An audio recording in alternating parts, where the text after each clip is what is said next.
Hello and welcome to CatScan. My name is Adam Green and this is a big week for Arizona Athletics. But before I get into the duel in the desert, I feel I must talk some Arizona basketball. So here it goes.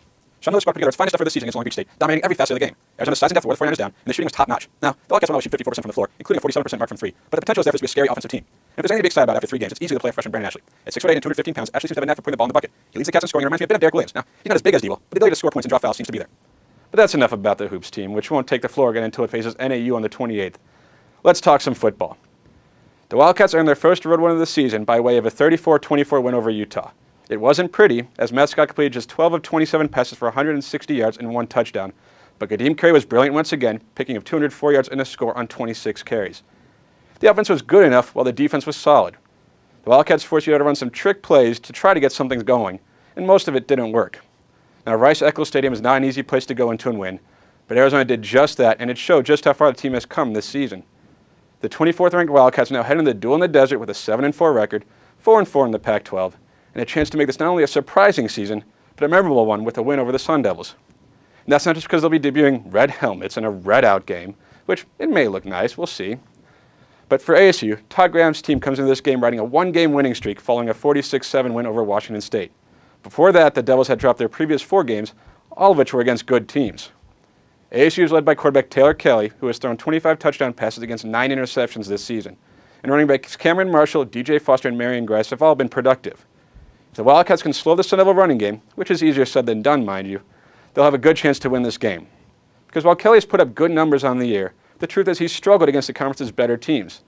15 of his touchdown passes have come against Utah, California, Colorado, and Washington State, whereas 7 of his interceptions were against USC, Oregon State, UCLA, and Oregon. Kelly is a good barometer for the Sun Devils, because if he goes, they go. And the way things have been, if he goes against a good team, the Devils go down. Now, Arizona has a pretty terrible defense, but I question if Arizona State's offense will be good enough to take advantage, especially if they're forced to keep up in a high-scoring affair, which is what this will probably be. Because no matter what the stats say about Arizona State's defense, that they are 8th in the country in pass defense, 23rd in total defense, and 35th in scoring defense, the truth is they have some serious issues on that side of the ball. Don't get me wrong. Defense tackle Will Sutton is a beast with 10.5 sacks and 18 tackles for a loss this season, and Junior Onieli can get after the quarterback, as he's tallied 6 sacks this year. In all, the Sun Devils have sacked quarterbacks 48 times this season, which is number 1 in the nation. But this is also a team that gives up an average of 40.5 points per game during its losing skid, which, incidentally, coincide with them facing the conference's best offenses. The key to beating the Sun Devils' defense is giving the quarterback time to pick their leaky secondary apart. Whether that means the running game forces them to bring extra men into the box or simply pass blocking well, if a quarterback has time to throw against ASU, odds are good he'll pick them apart. Which is why I like Arizona in this game. Matt Scott has proven to be one of the conference's best quarterbacks. Kadeem Carey is the leading rusher in the nation for a reason. This Arizona team, save for a couple of miserable outings on the road, knows how to move the ball and knows how to score points. The Sun Devils may hold the Wildcats down for a bit, but ultimately Arizona has too many weapons to be kept down. And I would not expect another 200 yards out of Kadeem Carey, but plan on Austin Hill and Dad Buckner having big games. And don't be surprised to see Scott have a couple of big runs in this one as well.